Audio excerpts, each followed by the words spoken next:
في يوم من الأيام أستاذ جاء انتقال لواحد المدينة خارج المدينة اللي يسكن فيها. استأجر واحد البيت في واحد المنطقة معزولة، وما كان عارف أن هذا البيت مسكون بعائلة من الجن، واللي وقعت لي فيه أشياء مرعبة اللي غيرت حياته كلها. من دون ما نطول عليكم كتير، خذ لك حاجة تشربها وجلس في مكان هادئ، وما تنسى تعمل لايك اشتراك وفعل زر الجرس باش يبقى يوصلك كل جديد. على بركة الله نبدأ القصة.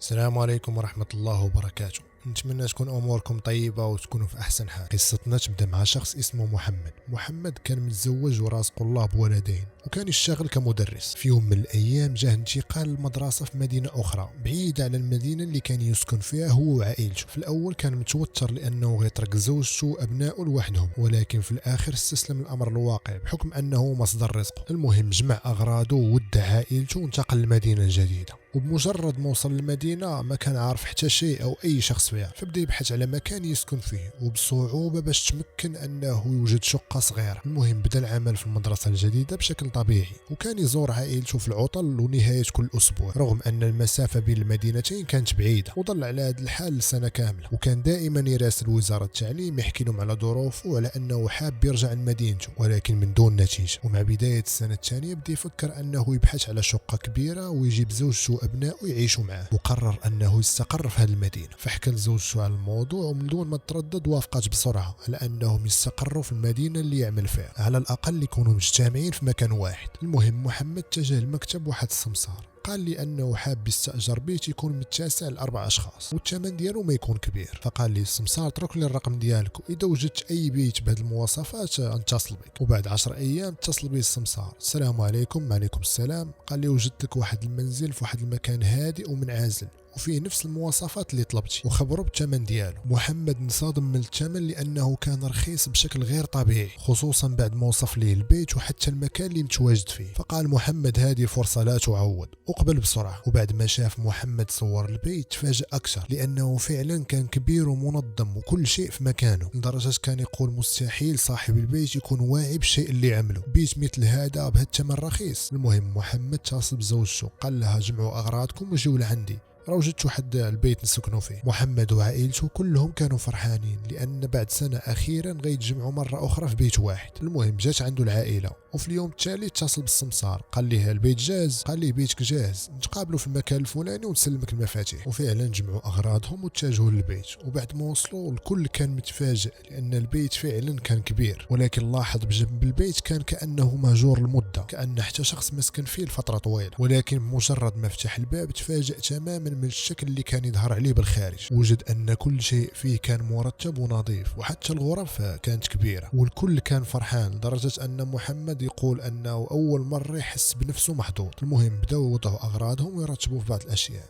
لغاية منتصف الليل. والصباح اليوم التالي خرج محمد والعائلة يتفقدوا المنطقة اللي سكنوا فيها. المهم الكل كان فرحان بالبيت، وحتى المنطقة كانت هادئة، يعني كانوا مرتاحين. في ليلة هذا اليوم أبناء محمد كانوا نايمين في غرفتهم، وهو جالس مع زوجته في الصالة. وفي لحظة شاف ابنه عبد الله خارج من الغرفة وكان مصدوم. فسأل ابنه، قال لي شنو واقع لك؟ قال لي ابنه واحد الشيء ما خلاني ننام، كان يجي بجنبي ويسحبني. فقال لي محمد تعود بالله ولدي، ممكن تهيأ لك. فحملاته أمه اتجهت به للغرفة لغاية ما نام. وبعد نصف ساعة ابنه يوسف خرج حتى هو من الغرفة، وكان يظهر أنه خايف كأنه هارب من شيء. فقام محمد وبدأ يقرأ عليه القرآن، وكان يقول لي يا يوسف شنو وقع لك قول لي. ولكن ما رد عليه ابنه وظل يرتجف أكثر من 10 دقائق. وبعدها قال لي أنني كنت نايم وحسيت بشيء ما يلمس وجهي، فبعد ما فتحت عيني وجدت أمامي وجه مرعب وعيونه حمراء. فأنا محمد بدأ يقرأ عليه القرآن ويقول لي تعود بالله، ممكن تهيأ لك من التعب. ولكن ابنه كان يحلف والله العظيم الشيء اللي قلت لك كله صحيح، كأنك شفته بعينك. المهم محمد خداه للغرفة وظل جالس معاه لغاية ما نام. وبعدها حتى زوجته دخلت للغرفة تنام، وظل جالس لوحده في الصالة ويفكر في الأشياء اللي وقعت لأبنائه. وبعدها بساعة حتى هو اتجه للغرفة ينام، ولكن بمجرد ما وضع رأسه على السرير سمع صوت ابنه عبد الله يبكي. فقام يشوف شنو واقع، وهنا مع فتح الباب وجد زوجته في الصالة أمامه، وبمجرد ما شافته بدأت تصرخ وتعوذ بالله. محمد في هذه اللحظة ما كان فاهم حتى شيء، ابنه يبكي في غرفته وزوجته تشوف فيه وكانت مصدومة وتتعوذ بالله، فكان كل ما يقترب منها تهرب منه وتتعوذ بالله. فقال لها يا بنت الناس شنو واقع لك؟ فكانت تشوف فيه وفي نفس الوقت تشوف غرفتها، وكانت خايفة ومرعوبة. وفي لحظة مسكها محمد بسرعة وقال لها شنو بك شنو واقع؟ فقالت لي انت محمد. محمد في هذه اللحظة استغرب وقال لها انا زوجك محمد، على شنو تحكي؟ فقالت لي اذا كنت انت محمد شكون اللي في غرفتنا؟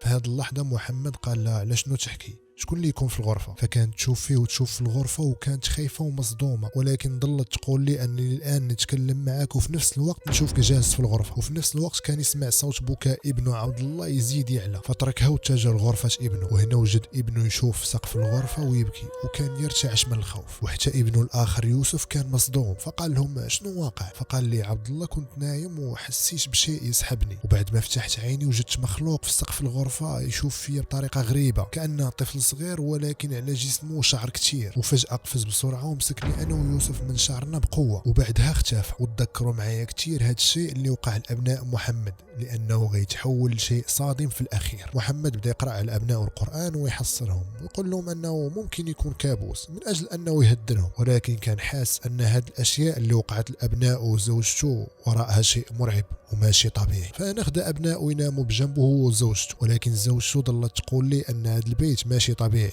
وممكن يكون مسكون. ولكن محمد ظل يهدن فيها وما كانت تعرف أن حتى هو يحس بنفس الشيء. المهم الكل نام إلا محمد اللي ظل يفكر في الأشياء اللي وقعت. وبعد شوية قام المرحاض وهنا شاف ظل يتحرك يمشي ويجي، فكان يظن أنه ممكن واحد من أبنائه قام من النوم وخرج من الغرفة. فظل ينادي على أبنائه ولكن ما جا حتى رد، لدرجة نادى على حتى زوجته ولكن حتى هي ما ردت عليه، فتبع اتجاه الظل. وفي هذه اللحظة شاف شيء جعله مصدوم في مكانه. وجد أمامه شخص ما كان يظهر فيه شيء إلا عينيه اللي لونهم أحمر، وكان يشوف فيه بنظرة مرعبة. فهرب محمد باتجاه المطبخ على أنه يمسك أي شيء يدافع به على نفسه، فمسك سكين بيده واتجه للمكان اللي شاف فيه ذاك الشخص. شغل ضوء الصالة ولكن ما وجد حتى شيء. وفجأة شاف واحد المرآة كانت أمامه وجد فيها نفس الشخص كان يظهر على أنه واقف وراءه. فالتفت محمد بسرعة ولكن اختفى وما وجد ليه حتى أثر. وفي هذه اللحظة عرف أن الشيء اللي شافه كان جن. ويقول محمد أنه حس بشعور أول مرة يحس به في حياته، كأن نفسه انقطعت من الخوف.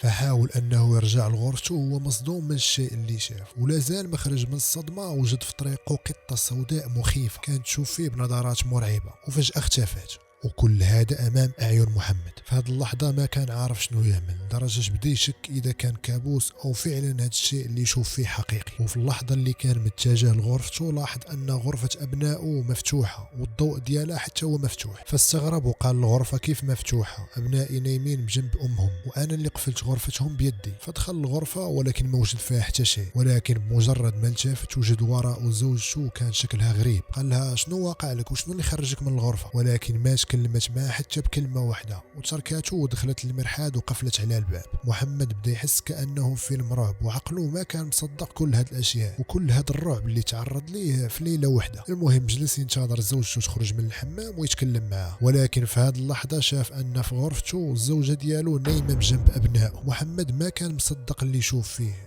شكون هي زوجته اللي دخلت الحمام او اللي نايمه بجنب ابنائه؟ لانه في اللحظه اللي كان يشوف زوجته نايمه بجنب ابنائه كان يسمع في نفس الوقت اصوات في الحمام. فهذه اللحظه اللي نتكلم لكم على هذه القصه راه فيها كميه رعب لا توصف، فما بالك اللي كان يحس به محمد في ديك اللحظه. المهم محمد بدا يتاكد بنسبه كبيره ان كل هذه الاشياء اللي وقعت من اعمال الجن، فبدا يحاول انه يرجع لغرفته رغم انه ما ضلت عنده طاقه كافيه يتحرك بها من درجه الخوف والاشياء اللي شاف. فدخل الغرفة واستلقى على السرير وبدا يقرأ في القرآن ويذكر الله ويدعي لأن هذه الليلة تمر على خير وحتى واحد فيهم ما يتآذى. وفي هذه اللحظة اللي كان يقرأ فيها يوسف في القرآن بدا يسمع صوت خطوات كثيرة داخل البيت، فقام يشوف شنو واقع. وهنا الشيء اللي شاف حرفيا جعله مشلول في مكانه. وجد مرأة كبيرة في السن كانت تجري وتقوم بحركات غريبة أمامه، وفي لحظة طلعت تجري للدور الثاني. محمد ما طلع وراها وظل يتعوذ بالله واتجه بسرعة لغرفته وقفل الباب. ولحد الآن كل هذه الأشياء شافها لوحده وحده. زوجته وأبنائه كانوا غارقين في سابع نوم كأن ما واقع حتى شيء، وحتى محمد ما كان حاب يحكي لهم أو يخوفهم. المهم ضل يقرأ في القرآن ويذكر الله ويتعود وما كان قادر ينام، وكل ما كان يقرأ القرآن يسمع صوت خطوات كثيرة ومسموعة في الطابق الثاني كأن كثير من الناس تمشي فوقه، لدرجة كان يسمع حتى كلامه. محمد كان متأكد أنهم جن، ولكن ضل في مكانه ينتظر فقط طلوع الفجر ويشوف حل هذه المشكلة. ولكن بعد شوية بدا يجي بعض الفضول على أنه يطلع ويشوف اللي واقع الفوق، وفعلا تشجع وتعود بالله وطلع. وبعد ما طلع وجد أن باب الطابق الثاني مقفول بقوة، فتركه كان نازل. وفي هذه اللحظة سمع أصوات همس وراءه بكلام غريب وما فهم منه حتى شيء.